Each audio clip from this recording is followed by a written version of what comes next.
وأنا قرنا هنشري قارadaha dunida aan dayuuradu qaadan jiray fanaan qurux laanaha qaxootaan ay hadeer qashinka aniga ka daran gaaladu way qursata qabowga ay ugu daran qoobabka barf baa jiray kaliyaanka qarqaraya hadaan dalka qaban lahaa wadi qaaligeeda hadaan soo qaadan lahaa hadaan qorxaysan lahaa qiyaamihii baa ka dhacay waayeelka lagu qashaa qoorta laga goynaya kurtiin qalad baatiina qurbadaad maatadii wadheen qorshoon u sameeyay dumarka intaas khayla dhaaminaya barkood qaadeen barnaamij kuuna soo qorxin la qaadeen xabiska ubadkeena quban iyadoo qofna ugu tagay qaraxana ugu dhamaatay meeshii ku fulan yihiin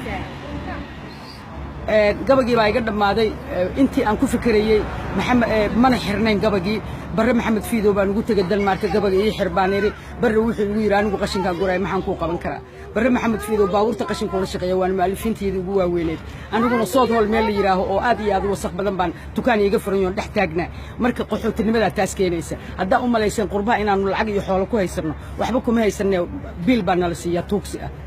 oo cayr ah baan nala siiya marka waxa waa nin walba wadankiisa ayuu qurux ku leeyahay wadankayga waagaan joogay shaqada mar la iga saaray iska rogan habeenka wadi jiray maalintan taxi baan ku shaqayn jiray aan ilmahayga ka soo dhoofsaday oo wax walba ka sameeyay iyadoo adduunku nabad yahay ma garatay alxamdulillaah rabbil caalamiin wadankeena sharaf ku leeyahay nin walba gurigiisu sharaf ku leeyahay waagaan wadankayga joogay dad ismaana arki jiray dariiq aan maraya baa halow la dhigi jiray markaas aan halow dadka dhigi jiray sida ila kulmo way adkeed maanta tan dariiqadan taagno qof walba igu salaamayaa